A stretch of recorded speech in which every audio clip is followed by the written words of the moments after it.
आंनि गथ'आ नै दाख्लैसो निटनि जे रिजाल्ट बे रिजाल्टआव क्वालिफाइड जादों 500 मार्क मोननानै आं जोबोद गोजोननाय मोनदों। जुदिव थांनाय सिगांनि माबायाव एग्जामा जुदिव केन्सेल जादोंब्लाबो उननि एग्जामाव गथ'आ रिजाल्टखौ मोजां खालामनायनि थाखाय आं जोबोद गोजोननाय मोनदों। बेनिफ्राय लोगोसे आंजों लोगोसे जोंनि बे मागथाइगाव गामिनि बे एरियानि रायजो राजाफ्राबो गोजोननायखौ फोरमायदों। बेनिफ्राय गथ'आ जाहाथे इयुन भबिष्यतआव डक्टर मोजां सासे डक्टर जानानै आंनि न'खरनि आरो बे एरियानि आरो जोंनि हारिनि थाखाय जाहाथे मोजां खामानि मावनो हायो बेखौ आं मिजिं थिदों आरो जेब्लायबो आङो आफा आनान गसाइनाव बिनि सायाव सोनारनाय दोनबाय। आंनि गथ'आ थांनाय गभर्नमेन्टनि बिटिआर गभर्नमेन्टनि मोनसे सुपार 50 जे स्किम बे स्किमाव एन्ट्रेन्स होनानै बियो क्वालिफाइड जादों आरो क्वालिफाइड जानानै बियो गुवाहाटि एलएनआव बियो कचिं लाहैदों। कचिं लानानै जोबोद खस्थ'यैब्लाबो कचिं सेन्टारा जोबोद स्ट्रिक्ट जोबोद मोजां।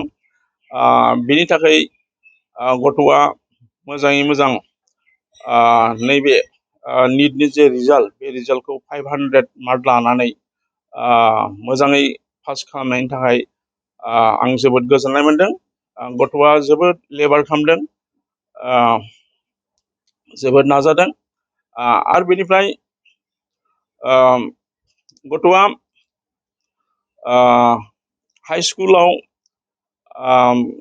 जारागुरि जिदनाल नार्जिनारि इंलिश मिडियाम स्कुलाव फरायनानै 87% लानानै पास खालामदोंमोन। आरो बिनि उनाव बाक्सा जिल्लानि बरमा पायनियार एकाडेमियाव फरायहैनानै हाई सेकेन्डारिखौ जोबोद मोजाङै पास खालामदों 91% लानानै। बियो बाक्सा जिल्लानिनो टपार जादोंमोन। दा बेबादिनो गथ'आ नैबे निट आनजादावबो मोजाङै मोजां उथ्रिसारनायनि थाखाय जोंनि न'खरनि आरो बाय बाहागि आरो जोंनि बे गामि ओनसोलनि गासैबो गोजोननाय मोनदों। बेखिनिखौनो बुंबाय आं। आङो जोबोद गोजोननाय मोनदों। बे मागथाइगावआव बे ननिराज बसुमतारियानो गिबिसिन माने निटआव पास जानानै मेडिकेल फरायनो थांसिगोन, बेनि थाखाय जोबोद गोजोननाय मोनदों।